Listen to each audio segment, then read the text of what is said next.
At the same time, universal laws, karma, vibration, the oneness of life, the universal consciousness, the higher deities, whether from Hindu perspective, Buddhist perspective, or so forth, they all expand on the universal knowledge. And they open up understanding of our existence in the universal knowledge, the soul, the Atma, how the soul can attain freedom from the creation, from the duality, whether it's a non-dual tradition or other yogic path. They would all understand that there is a bondage, there is a reincarnation, there is a certain way of liberation according to that tradition. A further deeper step, well, we could say in connection to this is where we find deeper spiritual teachings, transcendence of ego, inner journey towards self-realization. Some of them are satisfied at arriving to the non-dual state beyond the duality of creation, and they become very happy. Hallelujah, this is the source beyond duality, that's freedom from duality itself. But others dive much deeper and they say, well, yes, there is a freedom from duality, and our universe is made of duality, but there are those who have ventured beyond our universe, multiverses, different Brahmandas, understanding the nature of all Brahmandas, understanding how they came to be, why duality came into existence, who was responsible for duality, who has been trapping the souls, who has been granting the non-dual realizations, and to what degree they're real. And that's where we come to the supra-universal education, which is much more rare. This is the education of Par-Brahmandas. And there are many paths, well, not that many, but some that either go in a bhakti way or a more deeper jnana way, or also, of course, as a Sikh tradition, as a Buddhist tradition, as a Kashmir Shaivism, and there are certain deeper Par-Brahm traditions of yoga lineage, even Sufism, and even some more deeper Islamic traditions. We could say even beyond the traditional Christianity, there is also certain paths that do have this understanding of the supra-universal existence and how it functions, how we can expand our knowledge of God, of the creation, of the source. Now, this knowledge multiplies tenfold, hundredfold, thousandfold, innumerable amount of folds over the previous knowledge of our universe Brahmanda. You see, education first, and then practice and experience, it expands the reality view, the world view, the view of existence.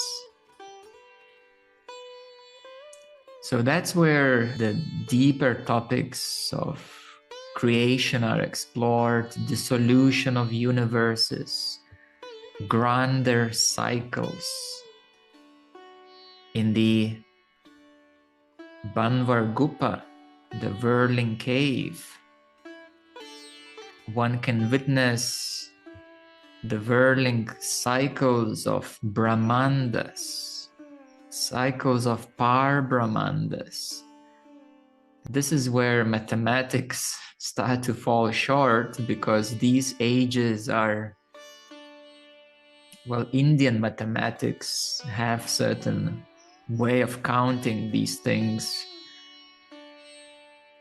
but this becomes really very expansive understanding of these cycles of the universes, how they function, their birthplace, their creation, deities which are beyond our local universe, the divine will, how it brought forth that kind of existence.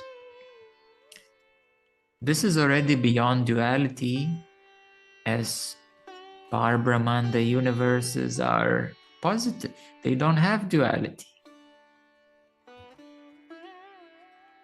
The understanding, insights, experiences of formless versus forms, the interplay between all of that. So this is much more rare. However, for those who have a comprehensive capacity or spiritual maturity, it is quite possible to access that kind of knowledge, especially with internet and technologies, because in the older days there were a couple of books and they weren't so easy to find. Now it's easier. But to find someone who has actual experience and discernment between their own imaginations, between the confusion of Brahmanda creation and the higher supra-universal existence, to find somebody with that kind of knowledge and educational capacity or ability to help another is very, very rare, very rare. And finally, which is not final at all, we arrive at divine Vidya, divine knowledge.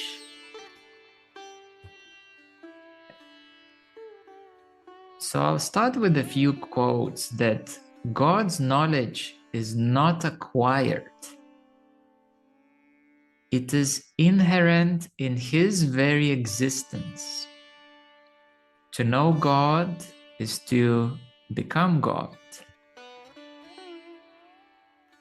The infinite knowledge of God encompasses all creation, and yet it remains untouched by it.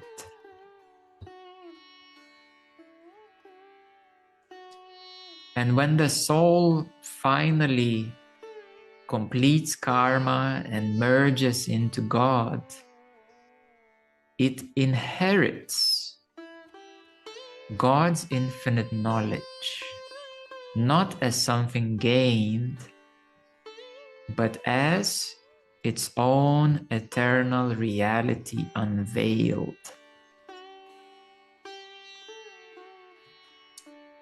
Very beautifully, Meher Baba has put this into perspective. Now, how many beings are on earth who have that capacity are very, very few in the human history. Because divine Vidya is the pinnacle of all. To have the divine knowledge is, of course, to experience it. And it may start arising on the way towards true moksha, but the complete clarity comes or is inherited when the soul truly, fully returns to the divine regions. And there are 6 major ones as regions. As a region, we could say the European continent. And then there is another one, the American continent. And then the Asian continent. This is more of a 2D perspective, but actually they go higher above. And the differences are vast within them. Within those regions, there are certain, we could say, pathways, certain ways that the soul may experience them, where the soul can be assisted or realize the divine spirit or divine light sound stream, and yet in all 6 regions and on multiplicity of different paths, there are vast differences. The divine is the largest existence. If you think that 700 quadrillion universes is a pretty big existence, the divine is by definition infinite, endless. So many assume that the creation is vast and then these 700 quadrillion universes, and then you reach the top of the pyramid and that's where the little source is divine. It's the other way around. The Pinda is the smallest part. You need to reverse that pyramid. Pinda is the tiniest. Our universe is a tiny, tiny, tiny one. From the eyes of Par-Brahmanda, our universe is like a little black speck, like a little black grain of sand in the vast beach. That's how our universe is seen from Par-Brahmanda region. And then in the reversed pyramid, upside down, subtle planes, Brahmanda, Par-Brahmanda, but then it opens up infinitely, and that is the divine. It is not a matter of intellect or reason to experience,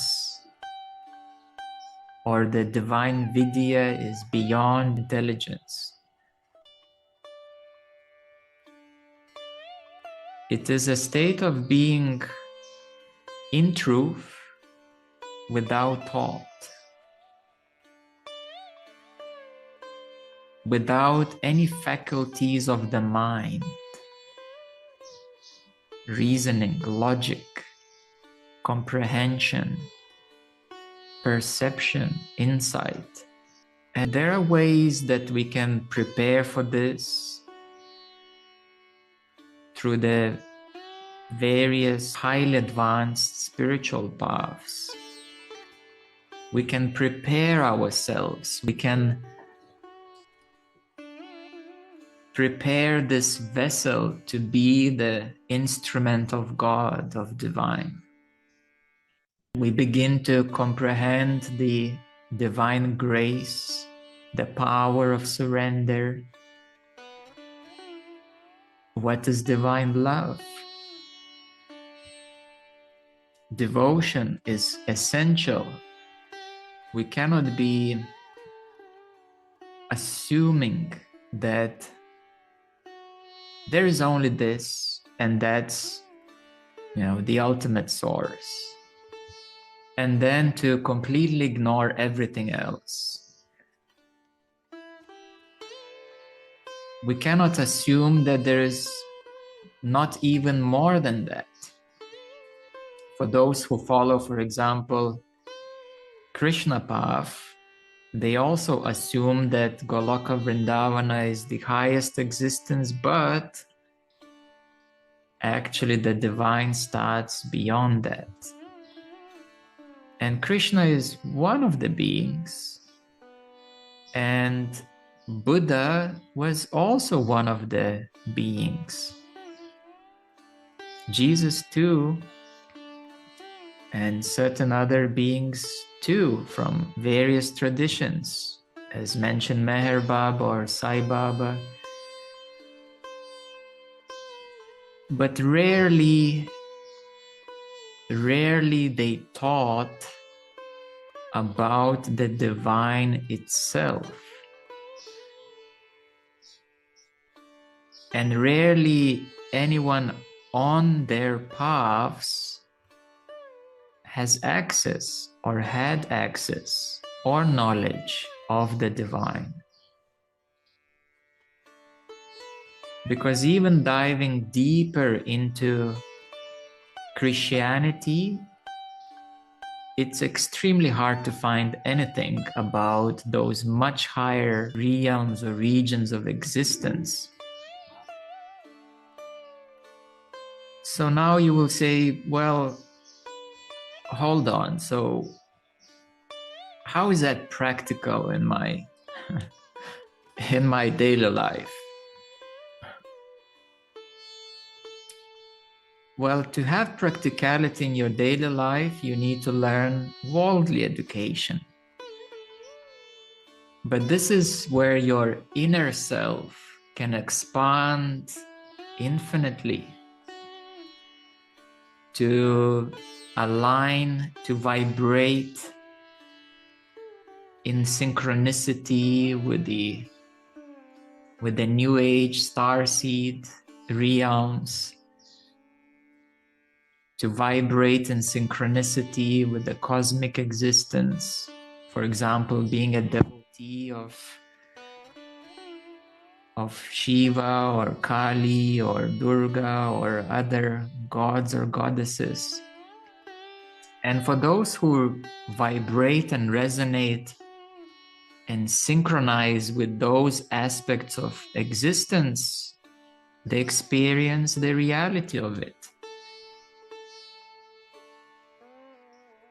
So the same is when the soul returns to the divine. It inherits, it all opens up.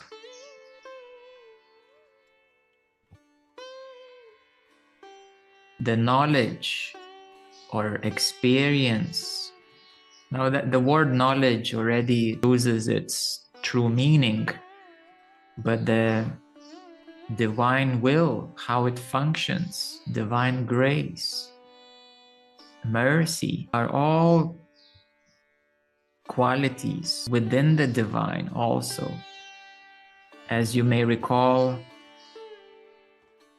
Satpurush has emanated 16 primordial beings. And also in the Western Middle Eastern Gnostic tradition, which is one of the oldest on earth, there is also similar knowledge of pleroma, divine existence, and the Christ, and the fall, and how the creation of lower existences came into being. Now, of course, if one comes to read about these things while being at the early stage of spiritual awakening, it will sound amazing, but one has no access to it. It's not experiential. Although they may assume, because I meet many people in inner light, inner love, who assume that they have access to everything. They assume that they already experienced divine like this and this and that. Yes, divine, and yes, the Christ, and yes, Buddha, and Jesus is my friend, and Mahavatar Babaji is my boyfriend. And believe me, I have heard so many things that, oh my goodness. And people in those earlier stages of awakening, they really believe it, that it's all there and it's all available, and whatever they experience is of this highest, and they can assume anything. So that happens, and unfortunately, like the teenage love, it gets crushed at some point by reality, with a reality check. So I call it the teenage love syndrome. You know, you fall in love and then the reality crushes that kind of illusion. Although it was beautiful, of course it was beautiful. And this is why inner love is the spiritual honeymoon. It's a very beautiful stage where everything is possible. Why not? And it's healthy to assume that for a while, but not too much, not to get disillusioned. So, education is starting to comprehend different kinds of regions of existence. The laws of physics completely change on the way. What is applicable in physicality in the universe, it's very different. It's governed by many different laws. Many expanded laws are functioning there. So therefore, it's a very vast subject